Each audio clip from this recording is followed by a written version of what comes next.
모든 만물의 주인이 되시는 하나님 아버지, 지금도 여전히 살아계셔서 온 세상을 다스리시고 또 그 안에 있는 모든 피조물들에게 호흡을 허락하시는 아버지의 자비와 은혜를 인하여서 영광과 찬송을 올려드립니다. 특별히 우리와 같은 죄인을 그리스도 안에서 부르시고 또 의롭다 하실 뿐만 아니라 자녀 삼아 주셔서 영생에 속한 복들을 누릴 수 있도록 구원의 은혜를 베풀어 주심에 중심으로 감사를 드립니다. 그러나 이 모든 은혜를 값없는 선물로 받았으면서도 우리를 부르신 목적에 합당하게 살지 못하고 오히려 세상과 버타여 육체의 정욕을 쫓아 살았던 일들을 생각할 때에 참으로 부끄럽고 후회스러운 마음뿐입니다. 하나님 아버지, 우리 스스로는 거룩하신 하나님께 감히 나아갈 수 없사오나 그리스도 안에서 주신 복음의 약속을 힘입어 다시 아버지께 나아가오니 우리를 긍휼히 여기시고 모든 죄를 사하여 주옵소서. 또한 우리에게 상한 마음을 허락하셔서 늘 하나님 앞에서 겸손함과 거룩함으로 행할 수 있도록 은혜를 베풀어 주옵소서. 하나님 아버지, 지금 이 세상이 온갖 질병과 죄악으로 인해 고통받고 또 신음하고 있습니다. 아버지께서 우리의 모든 형편을 아시오니 또 우리에게 담대한 믿음을 허락하시고 우리의 자신의 안위보다 먼저 하나님의 나라와 의를 구하는 자들이 되게 하여 주옵소서. 그래야 우리의 이 어두운 현실 앞에서 낙심하지 않게 하시고 또 믿음 안에서 우리 성도의 영광스러운 이 부르심을 세상에 밝히 드러낼 수 있도록 인도하여 주옵소서. 이 시간 말씀 가운데에 성령의 역사하심을 구합니다. 우리의 눈을 밝히셔서 이 말씀에 기이한 것을 보게 하시고 또 우리의 삶이 이 진리의 말씀 안에서 견고하게 세워져 갈 수 있도록 역사하여 주옵소서. 우리 모임에 함께 하시는 예수 그리스도의 이름으로 기도드립니다. 아멘.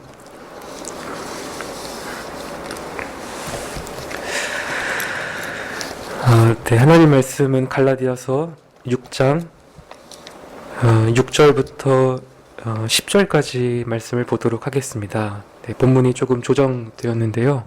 갈라디아서 6장 6절부터 10절까지 말씀입니다.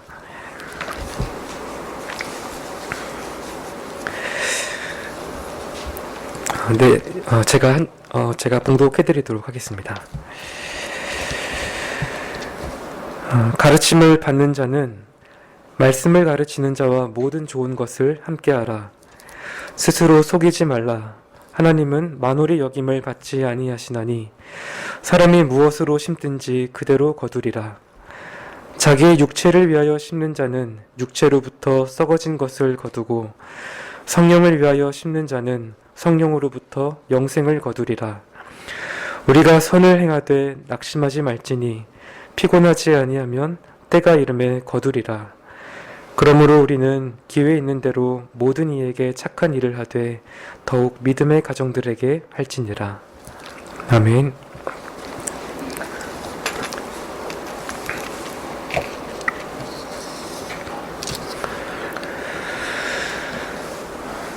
오늘 이 본문은 갈라디아 교회를 향한 이 사도 바울의 마지막 경고이자 권면의 메시지입니다. 4장 중반부터 시작되었던 이 바울의 권면이 여기서 막을 내립니다. 바울은 거짓 교사들에게 이 미혹을 당한 이 갈라디아 교회가 다시 복음 안에서 살기를 간절히 바랬습니다. 그래서 그리스도를 믿는 이 믿음 외에 율법의 행위를 더하려는 이 거짓 교사들의 주장을 신학적으로 논박했습니다. 갈라디아 교회가 율법의 속박에서 벗어나기 위해서는 이 거짓 교사들의 이 주장을 단호하게 배척해야 합니다. 그리고 그리스도께서 주신 자유를 누리기 위해서 성령 안에서 살아가야 합니다. 그렇다면 성령 안에서 자유를 누린다고 하는 것은 어떤 의미일까요? 먼저 5장 13절에 따르면 바울은 우리가 이 자유를 가지고 죄를 짓는 것이 아니라 서로 사랑해야 한다라고 말합니다. 우리는 서로 사랑할 때 참된 자유를 누릴 수 있습니다. 이 말이 조금 역설적으로 들리기도 합니다. 왜냐하면 진정한 사랑은 언제나 자발적인 희생과 섬김을 요구하기 때문입니다. 하지만 참된 신자에게는 자신을 내어주는 일을 무거운 짐처럼 여기지 않을 수 있는 근거가 있습니다. 이러한 사랑을 베풀 수 있도록 하나님 아버지께서 먼저 우리에게 이 분이 넘치는 사랑을 베풀어 주셨기 때문입니다. 그래서 그리스도 안에 있는 이 사랑의 이 깊이와 넓이가 우리 안에서 커질수록 우리는 더 많이 사랑할 수 있습니다. 이 주님의 말씀처럼 더 많이 사함을 받은 자가 더 많이 사랑을 베풀게 됩니다. 우리가 메마른 마음으로 사랑을 실천하려고 하면 참으로 어렵습니다. 뿐만 아니라 자칫 나의 의의를 내세울 수도 있고 남들로부터 인정과 대가를 바라는 마음으로 변절되기 쉽습니다. 그래서 우리에게는 이 복음이 필요합니다. 복음이 주는 기쁨과 평안만이 우리의 수고를 가볍게 만들고 참된 자유를 가져다 줍니다. 또한 바울은 16절에서 성령을 따라 행함으로 육체의 소욕을 죽이라고 권면합니다. 우리는 육체의 일들을 멀리할 때에 참된 자유를 경험할 수 있습니다. 사실 육체의 소욕은 절대로 만만한 상태가 아닙니다. 우리의 어떤 인간적인 노력도 결코 육체를 정복할 수 없습니다. 그러나 그리스도를 믿는 신자들에게는 이것이 가능합니다. 그 이유가 5장 24절에 나와 있습니다. 모든 신자는 육체와 함께 정욕과 욕심을 십자가에 못 박은 자들이기 때문입니다. 그런데 이 일이 언제 일어난 것일까요? 우리가 처음 그리스도께 믿음을 두었을 때입니다. 그리스도께서는 십자가에서 흘리신 보혈로 우리의 모든 죄값을 완전히 치르셨고 율법의 저주와 마귀의 권세에서 우리를 해방하셨습니다. 이 사실을 믿음으로 받아들인 우리는 그리스도와 연합하게 되었고 이때 육체의 욕구도 십자가에 함께 못 박혔습니다. 물론 이 욕구는 완전하게 제거되지는 않았습니다. 여전히 우리 안에 남아서 격렬하게 성령의 소욕과 대적합니다. 하지만 우리의 육체는 그리스도의 십자가에서 결정적인 타격을 입었습니다. 더 이상 육체의 소욕이 우리를 통치하거나 지배할 수 없습니다. 우리가 성령의 인도하심을 받는 신자라면 모두 이것을 경험하셨을 것입니다. 비록 불완전하고 또 부분적이지만 이전에 나를 지배했던 이 육체의 정욕에서 승리를 거두는 자신의 모습을 발견하게 됩니다. 이런 싸움의 흔적이 많아질수록 우리는 복음이 주는 자유를 누릴 수 있습니다. 이어서 바울은 성령 안에서 사는 신자가 어떻게 행해야 하는지를 구체적인 예를 들고 있습니다. 지난 본문에서 살펴본 것처럼 우리는 서로 돕고 또 짐을 지도록 부르심을 받았습니다. 그러나 스스로의 허영심을 채우려고 한다면 다른 신자를 나의 경쟁 상대나 이익관계로 대할 수밖에 없습니다. 우리가 이런 일들을 피하기 위해서는 어떻게 해야 할까요? 바울은 우리가 장차 마지막 날에 하나님 앞에 홀로 서게 될 것이라는 사실을 기억하라고 말합니다. 결국 우리는 각자가 행한 일에 대해서 주님의 판단을 받게 될 것이고 그에 따른 책임을 각자가 지게 될 것입니다. 따라서 하나님 앞에서 늘 우리의 마음과 동기를 살펴야 하겠습니다. 이 땅에 사는 동안 스스로의 행위에 책임을 지는 성숙한 신자의 삶을 살아가야 합니다. 오늘 본문 6절은 방금 말씀드린 내용과 이어집니다. 조금 전에 우리는 각자의 짐을 지어야 한다라고 말씀을 드렸습니다. 그런데 이 말은 개인주의와는 아무런 관련이 없습니다. 다만 그렇게 우리 스스로를 속이는 일이 없도록 말씀을 맡은 자들의 가르침을 받아야 한다라고 바울은 말합니다. 그러면서 7절에서 한 가지 중요한 원리를 제시합니다. 사람이 무엇으로 심든지 그대로 거두리라는 이 만고불변의 법칙입니다. 우리는 이 원리를 6절부터 10절에 나타난 몇 가지 영역에 적용을 해보려고 합니다. 그 전에 먼저 이 원리의 성격에 대해서 잠시 생각해보겠습니다. 창세기 8장을 보면 하나님께서 홍수로 세상을 심판하신 후에 노아에게 한 가지 약속을 하셨습니다. 땅에 있을 동안에 심고 거두는 일, 추위와 더위, 여름과 겨울, 그리고 낮과 밤이 그치지 않을 것이라고 하신 바로 그 약속입니다. 계절과 낮밤의 이 변화가 계속되었던 것처럼 심고 거두는 일 역시 단 한 번도 중단된 적이 없었습니다. 물론 이후로도 마찬가지입니다. 우리가 종말의 때가 올 때까지 이 심음과 거둠의 법칙은 결코 변하지 않습니다. 우리 속담에도 비슷한 말이 있는데요. 콩 심은 데 콩 나고 팥 심은 데 팥 난다라는 말입니다. 너무나 당연한 말이라서 사실 논쟁의 여지가 전혀 없습니다. 혹시 강나무에서 배가 열리는 것을 보신 분이 계십니까?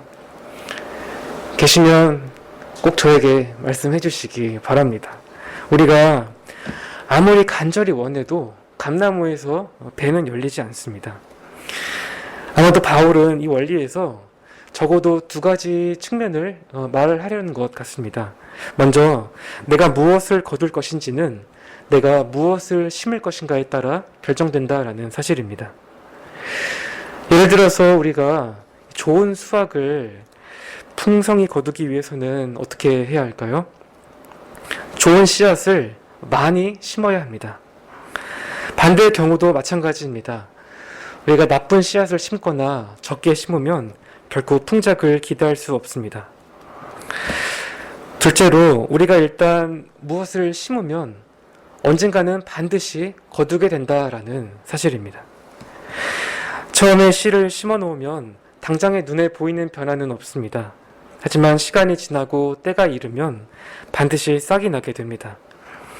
이렇게 볼 때에 심고 거두는 법칙에서 이 수확을 결정하는 것은 심는 행위에 달려 있다라고 말할 수 있겠습니다. 그럼 이제 이 법칙을 가지고 우리의 삶에 적용을 한번 해보도록 하겠습니다. 먼저 이 원리는 이 말씀을 맡은 목사와 가르침을 받는 회중의 이 관계가 어떠해야 하는지를 우리에게 알려줍니다. 바울은 6절에서 가르침을 받는 자가 가르치는 자와 모든 좋은 것을 함께 해야 한다라고 말합니다. 여기 가르침을 받는 자라는 말에서 가르침에 해당하는 헬라어는 교리를 말합니다. 즉 교회 안에서 성경의 진리를 체계적으로 가르치고 배우는 일이 중요하다는 사실을 알 수 있습니다.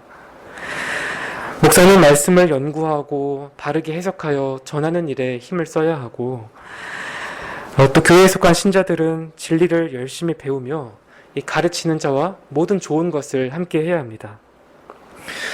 하지만 이러한 관계가 상급자와 하급자를 나누는 위계 질서를 의미하지 않습니다. 여기 함께 하라는 이 헬라어 코이노네오는 서로 나누고 교제한다라는 뜻입니다. 따라서 목사와 이 회중은 수직적인 관계가 아니라 선하고 견고한 가르침을 함께 나누고 교제하는 그러한 관계로 보아야 합니다. 그런데 모든 좋은 것이라는 이 표현에는 또 다른 의미가 있습니다. 바로 이 물질적인 재정 후원입니다. 사실 대다수의 이 성경학자들이 말씀의 나눔보다 이 물질적인 나눔이라는 해석을 더 선호합니다. 왜냐하면 이 6절 말씀을 보시면 이 가르치는 자가 아니라 가르침을 받는 자들의 책임을 강조하고 있기 때문입니다. 실제로 누가복음 12장 18절 19절이나 16장 25절을 보면 이 좋은 것이라는 표현은 생활에 필요한 것들을 소유하는 그런 의미로 사용되었습니다. 또 이 같은 원리가 또 성경 여러 곳에도 등장을 하는데 주님께서 70명의 제자들을 파송하시면서 일꾼이 그 삭슬 받는 것이 마땅하다라고 말씀하십니다.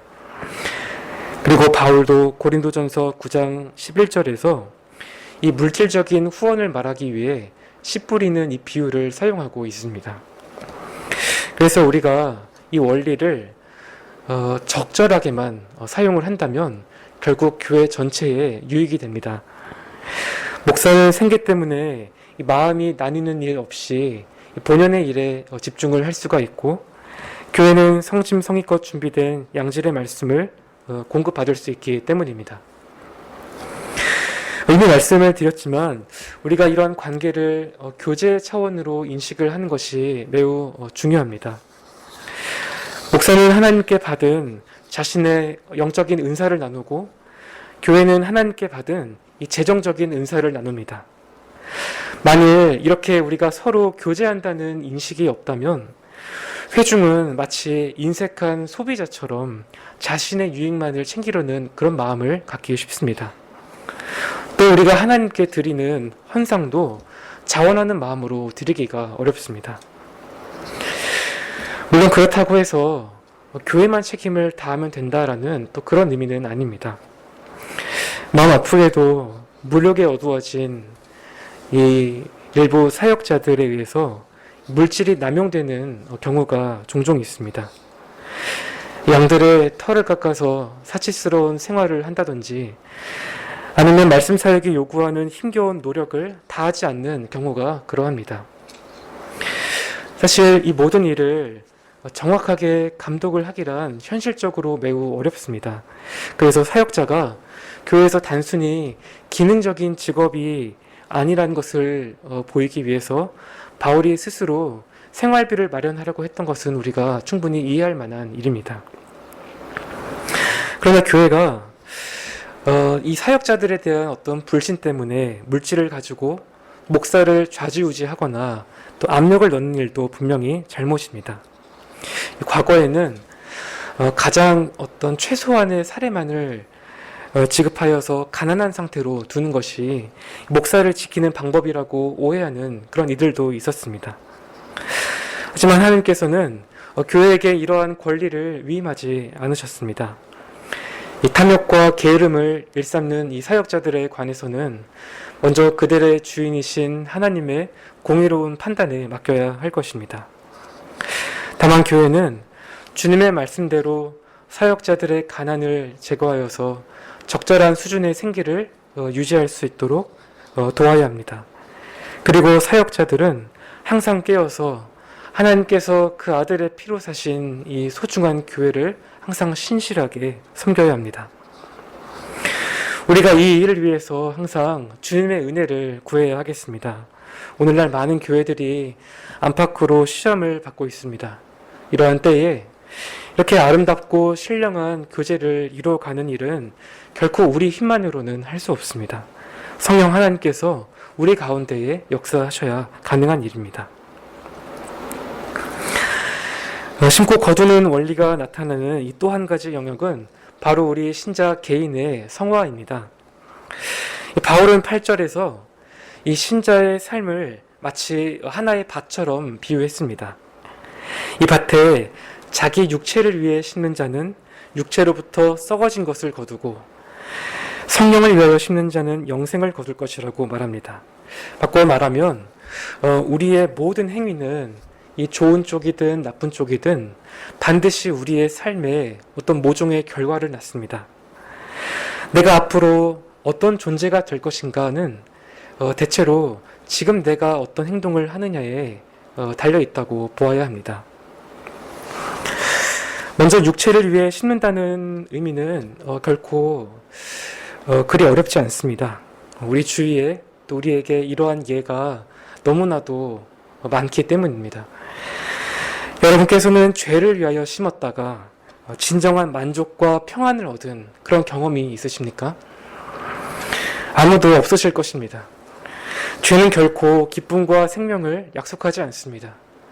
죄를 심으면 이 죄의 삭은 사망입니다. 죄의 결과는 언제나 파멸뿐입니다. 그런데 우리는 이런 사실을 자주 망각하게 된 것 같습니다. 영국의 한 유명한 신학자가 이런 말을 했습니다. 어떤 그리스도인들은 날마다 육체를 위하여 심으면서 왜 자신이 거룩함을 거두지 못하는지 궁금해한다. 너무나 당연한 말이어서 더욱 우리의 마음을 찌르는 것 같습니다. 혹시 우리는 죄와 짝하고 있으면서 연약하다는 핑계로 형식적인 그리스도인으로만 살아가고 있지는 않습니까? 그러면서도 여전히 무익한 일들을 하며 한숨만 내쉬고 있지는 않습니까? 이러한 상태는 참으로 위태롭습니다. 이런 상태가 지속되면 결국 자기의 연민에 빠져서 양심이 무뎌지고 이 죄 짓는 일을 대수롭지 않게 여기게 됩니다. 죄는 이 신자를 영원한 지옥으로 끌어내릴 수는 없지만 우리의 몸과 영혼에 또 우리의 삶에 매우 치명적인 결과를 낳습니다. 한순간에 저지른 범죄로 평생을 고통을 당할 수도 있고 지옥에 떨어지지는 않더라도 지옥 같은 삶을 얼마든지 살아갈 수 있습니다. 성경에 나오는 이 다윗의 생애를 한번 생각해 보시기 바랍니다. 다윗은 하나님의 마음에 합한 자라는 그렇게 하나님께 불렸던 그런 인물입니다. 하지만 한번 저지른 이 간음과 또 살인죄로 인해서 그의 남은 삶은 온갖 비참한 일들의 연속이었습니다. 이런 일들은 오늘날에도 여전히 벌어지고 있습니다. 사람들로부터 인정과 존경을 받았던 영적인 지도자들이 이 성추문으로 인해서 평생 수고해온 사역의 열매를 한순간에 모두 잃고 말았습니다. 그들이 과연 이런 결과를 전혀 예상하지 못했을까요? 결코 그렇지 않습니다. 그들의 양심이 수십 번, 수백 번 속히 돌이키라고 외치고 경고했습니다. 하지만 그들은 그들 자신을 속였습니다. 육체의 씨앗을 심으면서도 육체의 열매는 거두지 않을 것이라고 스스로를 속인 것입니다. 그리고 무엇보다 이들이 간과했던 가장 중요한 한 가지 사실이 있습니다. 하나님께서는 결코 만홀히 여김을 받지 않으신다는 엄중한 경고의 말씀입니다. 그들은 전지전능하시고 이 무소부재하신 하나님의 존재를 인정하면서도 그분을 업신여기고 말았습니다. 하나님의 인내하심과 오래 참으심을 끊임없이 시험했고 결국 파멸이라는 열매를 거두고 말았습니다. 이런 모습은 아무런 안식도 평안도 누리지 못한 채 평생 동안 광야에서 헤매다가 죽어간 이스라엘 백성들의 모습을 떠올리게 합니다. 바울은 고린도전서 10장에서 이런 일들을 우리의 거울로 삼아서 악을 범하지 말라고 우리에게 경고합니다. 우리도 스스로를 속이지 말아야 하겠습니다. 하나님께서는 결코 만홀히 여김을 당하는 분이 아니십니다. 우리가 육체를 위해 심는다면 반드시 육체로부터 썩어진 것을 거두고 말 것입니다. 우리는 육체가 아니라 성령을 위해서 심어야 합니다. 그렇다면 성령을 위해 심으면 이 영생을 거둔다라는 이 말은 어떤 의미일까요? 먼저 성령을 위해 심는다는 것은 앞서 바울이 말했던 것과 다르지 않습니다. 신자가 성령의 인도하심을 받고 또 성령을 따라 행하는 그 삶을 다르게 표현한 말입니다. 우리가 성령과 동행하기 위해서는 우리의 생각과 행동을 성령의 인도하심에 맞춰야 합니다. 특히 성령께서는 이 거룩한 말씀으로 우리를 지도하시기 때문에 우리 역시 이 말씀과 기도 가운데에서 하나님의 뜻을 찾고 또 거기에 머물러야 합니다. 물론 이 외에도 또 우리가 공적으로나 사적으로 할 수 있는 또 여러 가지 일들이 있습니다. 이렇게 주중에 모여 함께 말씀을 상고하고 또 기도할 수도 있고 가정에서 예배를 드리거나 또 경건 서적을 읽을 수도 있습니다. 이렇게 우리 삶에서 그리스도를 위해서 또 하나님의 영광을 위해서 하는 모든 일들이 성령을 위해서 심는 일입니다. 그리고 이를 통해서 우리는 영적으로 풍성한 수확을 얻을 수 있습니다. 무엇보다 성령을 위해 심으면 가장 큰 수확물인 영생을 거두게 됩니다. 물론 이 말은 우리의 구원이 행위로 말미암는다라는 뜻은 아닙니다. 영생은 그리스도를 믿는 자들에게 하나님께서 주시는 선물입니다. 그러나 믿는다고 하면서도 성령을 위하여서 심지 않는 자들은 결코 영생을 소유한 자들이 아닙니다. 왜냐하면 참된 신자는 이 믿음의 증거로 성령을 받고 또 성령을 따라 행하는 자들이기 때문에 그렇습니다.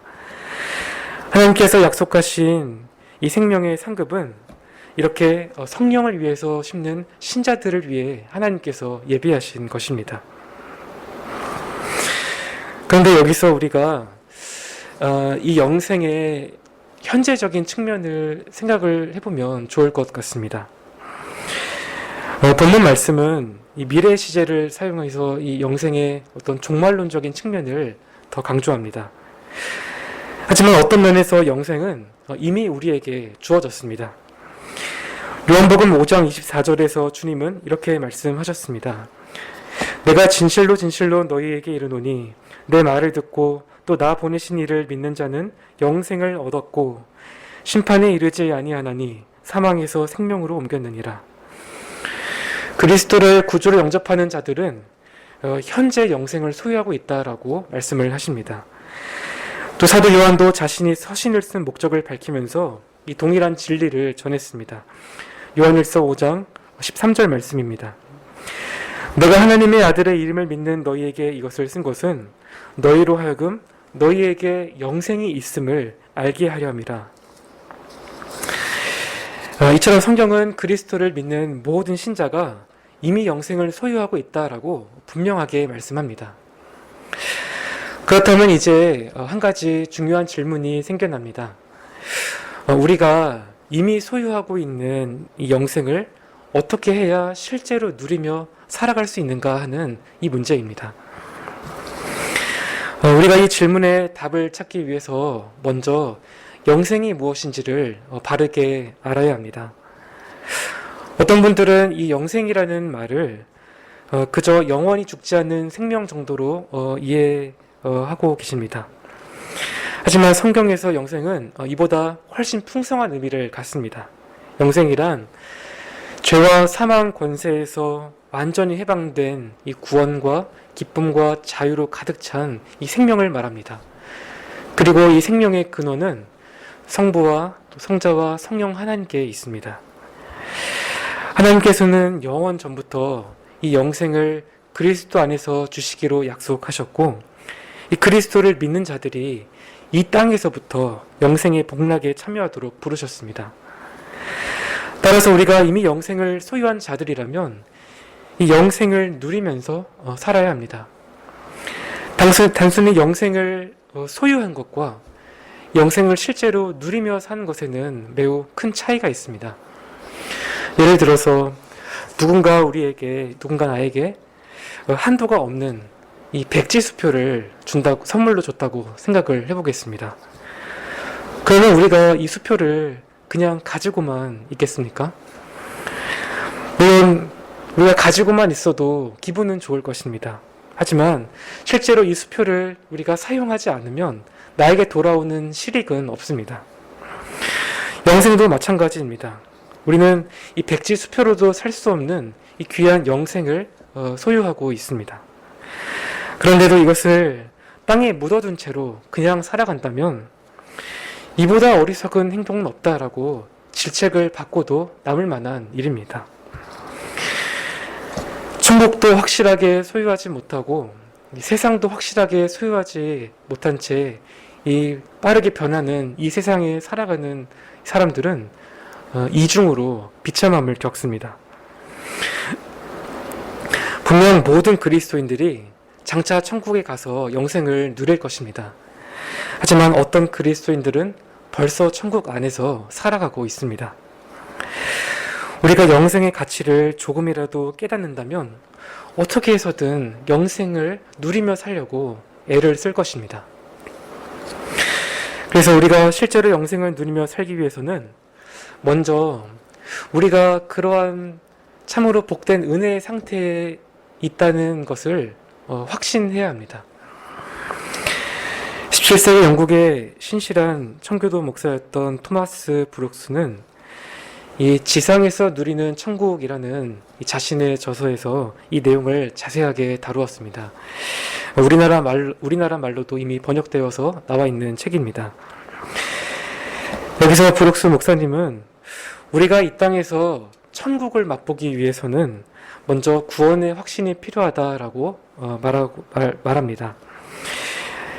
이 구원의 확신이 우리 그리스도인들에게 본질적인 것은 아니지만 우리가 그리스도인으로서 평강과 기쁨을 누리기 위해서는 반드시 필요합니다.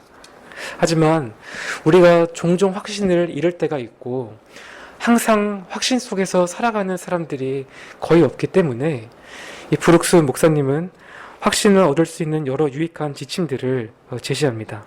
그러면서 이 한 가지 사실을 강조하셨습니다. 지상에서 천국을 누릴 수 있는 모든 길은 성경으로 통한다라는 것입니다.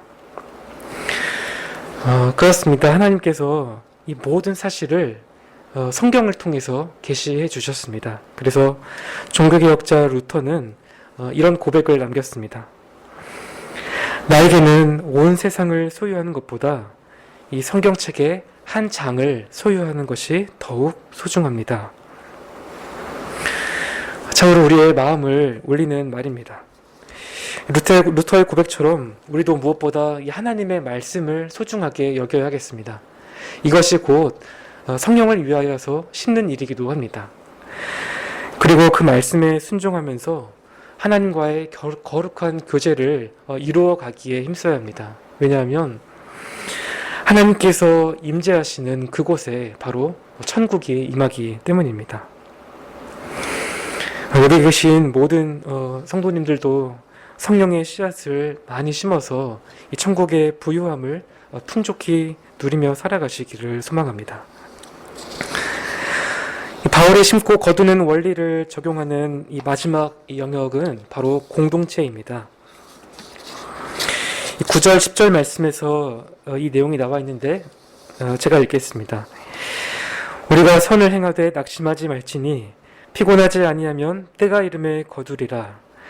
그러므로 우리는 기회 있는 대로 모든 이에게 착한 일을 하되 더욱 믿음의 가정들에게 할지니라. 바울은 주제를 약간 바꿔서 이 개인적인 거룩함에서 다른 사람을 위해 이 선을 행하는 문제로 넘어옵니다. 하나님께서는 우리 모든 구원받은 신자가 선을 행하도록 명령하십니다. 그 이유에 대해서 성경 여러 곳에서 말씀하고 있는데 이 내용을 하이델베르크 요리문답 86문에서 잘 요약해 놓았습니다. 질문이 이렇습니다.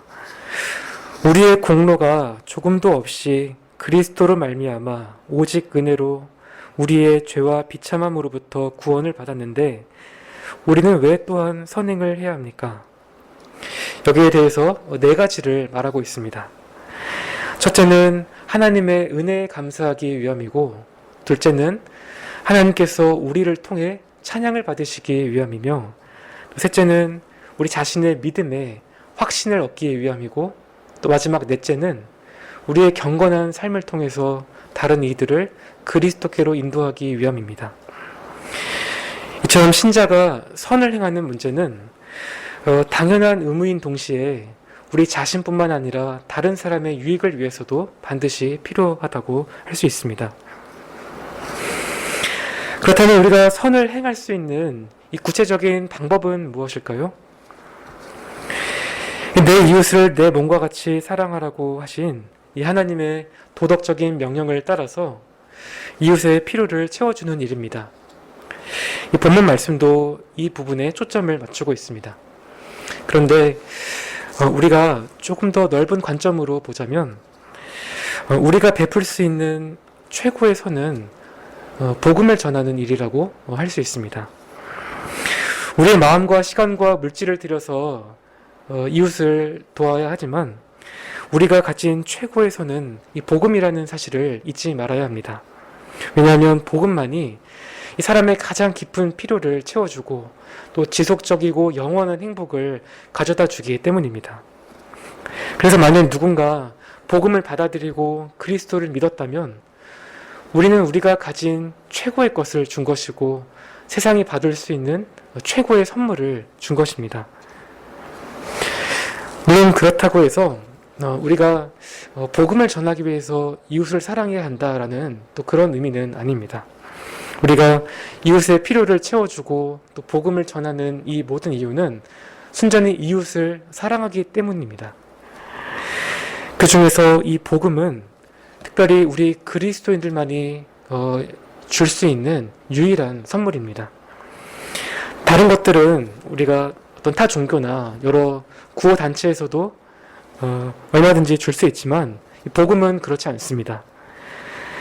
우리가 정말로 이웃을 사랑한다면 내가 가진 가장 좋은 것과 또 그들이 꼭 필요로 한 것을 기꺼이 내어주려고 할 것입니다. 근데 본문에서 바울이 우리가 이처럼 선을 행하는 일에 반드시 어려움을 겪게 될 것이다 라는 사실을 말하는 것처럼 보입니다. 그가 갈라디아인들에게 이 낙심하지 말라라는 말을 덧붙이고 있기 때문입니다. 사도 바울은 복음을 전하면서 이것을 경험적으로 깨달았습니다. 우리는 심히 연약한 존재이기 때문에 선을 행하면서도 쉽게 지치고 낙심합니다. 항상 우리 주위에는 사랑해야 될 이웃들이 있고 또 바로 잡아줘야 될 형제들이 있고 또 서로 짐을 지어줘야 될 자들이 있습니다. 하지만 이토록 바쁜 이 현대 사회에서 지치지 않고 다른 이들을 섬길 수 있는 사람은 아마 거의 없을 것입니다. 특히 선을 행할 때에 우리가 기대했던 어떤 결과를 얻지 못하면 우리가 더욱 낙심하게 된 것 같습니다. 우리가 복음을 전하는 일이 그러합니다. 주위에 믿지 않는 어떤 가족이나 또 이웃을 위해서 기도하면서 복음을 전하는 분들이 계십니다. 하지만 거의 변하지 않는 듯한 그들의 이 모습을 계속 보고 있으면 낙심될 때가 있고 또 포기하고 싶은 유혹을 받기도 합니다. 그래서 바울은 본문에서 우리에게 이렇게 격려하고 있습니다. 선을 행하는 일은 마치 씨를 뿌리는 일과 같다라고 말합니다. 이 씨를 뿌리면 바로 그 결과를 보지는 못합니다. 하지만 때가 이르면 반드시 거둘 수 있습니다. 우리가 이 사실을 꼭 기억해야 합니다. 우리가 베푼 이 모든 선행은 어느 때든지 반드시 열매로 돌아오게 되어 있습니다. 물론 그 열매를 우리가 직접 보지 못할 수는 있습니다. 이 일에 관해서 주님께서 한 사람이 심고 또 다른 사람이 거둔다라고 또 말씀하셨기 때문입니다. 하지만 분명한 것은 우리가 보기에 아주 미미한 그런 일이더라도 그 모든 것이 결코 헛되이 돌아오지 않도록 주님께서 역사하십니다. 이사야서 55장 11절 말씀입니다. 내 입에서 나가는 말도 헛되이 내게로 돌아오지 아니하고 나의 뜻을 이루며 나의 명하여 보낸 일에 형통하리라. 주님께서 약속하시고 명령하신 그 모든 말씀을 하나님께서 반드시 성취하시겠다고 말씀하십니다. 또한 주님께서 우리에게 주신 위로의 약속도 있습니다. 보라, 내가 속히 오리니 내가 줄 상이 내게 있어 각 사람에게 그의 일한 대로 갚아주리라. 요한계시록 22장 12절 말씀입니다. 따라서 우리는 결코 포기하지 말아야 합니다. 주님의 일하심을 믿고 끝까지 우리의 일을 잘 감당해야 합니다. 우리가 씨를 심은 후에 포기하지 말아야 하는 한 가지 좋은 예화가 있습니다. 미국 버지니아의 식민지에서 이 루크 쇼트라는 이 남자가 103세의 나이에 회심을 했습니다. 이 쇼트가 울타리 밑에 이렇게 앉아 있는데 한때 유명한 이 청교도 목사였던 존 플라벨 목사님의 설교가 떠올랐습니다. 그는 이 설교를 기억하면서 하나님 앞에서 의롭게 되기를 바랬고 또 그리스도 안에서 죄 용서 받기를 원했습니다. 이렇게 쇼트가 회심을 한 후에 3년 정도를 더 살다가 이 106세의 나이로 주님 곁으로 가게 됩니다. 그런데 여기에 놀랄만한 이야기가 숨어 있습니다. 이 쇼트가 기억했던 이 존 플라벨 목사님의 이 설교가 그가 85년 전에 영국에서 들었던 것이기 때문입니다. 이 복음이라는 씨앗을 뿌리고 나서 거의 1세기가 지났습니다. 하지만 이 때가 이르자 하나님께서 이 플라벨 목사님이 그 열매를 거두도록 일하셨습니다. 이처럼 우리가 이 포기하지만 않는다면 하나님께서 예비하신 이 상급과 열매를 거둘 수 있습니다. 우리가 이 사실을 기억하면서 기회가 닿는 대로 모든 이들에게 선을 베풀어야 합니다. 상대방에게 꼭 필요한 도움이라면 그것이 물질적인 것이든 영적인 것이든 채워주려고 애써야 합니다. 물론 우리가 개인적으로 이 모든 사람들의 필요를 다 채워줄 수는 없습니다. 그래서 바울은 기회가 있는 대로라는 이 조건을 덧붙입니다.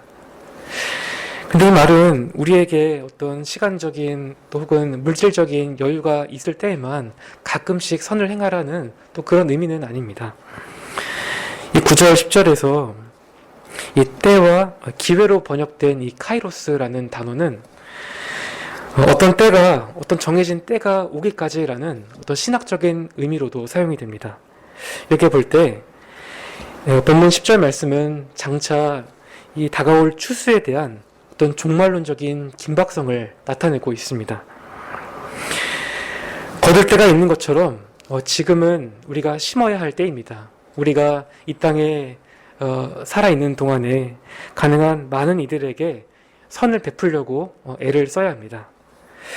특히 우리가 더욱 사랑을 베풀 대상은 바로 우리 곁에 있는 이 믿음의 가정들입니다.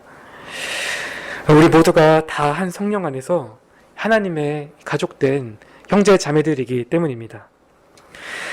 하나님께서는 그리스도의 사랑을 경험한 우리 신자들이 먼저 서로 사랑하기를 원하십니다. 내가 정말 하나님의 사랑을 경험했다면 이 그리스도의 피를 나눈 형제를 우리가 사랑하지 않을 수 없습니다. 하나님께서 나를 사랑하신 것처럼 이 다른 형제를 또 얼마나 하나님께서 사랑하시는지 우리가 잘 알기 때문입니다. 오늘 우리는 이 사람이 무엇으로 심든지 그대로 거두리라는 이 원리가 적용되는 세 가지 영역을 살펴보았습니다. 첫 번째 영역은 이 목사와 회중의 관계였고, 또 둘째는 신자 개인의 이 성화의 영역에서, 또 세 번째는 공동체 안에서 선을 행하는 일에 적용을 했습니다. 이 각각의 영역에서 여러분들은 어떤 씨앗을 심고 계십니까? 육체를 위한 것이든 성령을 위한 것이든 우리는 이 둘 중 하나를 심고 있을 것입니다. 분명한 것은 우리가 어떤 씨를 심든지 반드시 그대로 거두리라는 사실입니다. 어느 영역에서도 하나님께서는 결코 만홀히 여김을 받지 않으십니다. 그러니 우리는 스스로를 속이지도 말고 또 포기하지도 말고 끝까지 선을 행해야 합니다. 그러면 때가 이를 때에 반드시 주님께서 우리에게 갚아주실 것이고 또 기쁨으로 우리의 단을 거두게 될 것입니다. 오늘 이 갈라디아서의 이 말씀이 어려운 때를 살아가는 우리 모두에게 큰 위로와 소망이 되기를 소망합니다. 네, 함께 기도하겠습니다.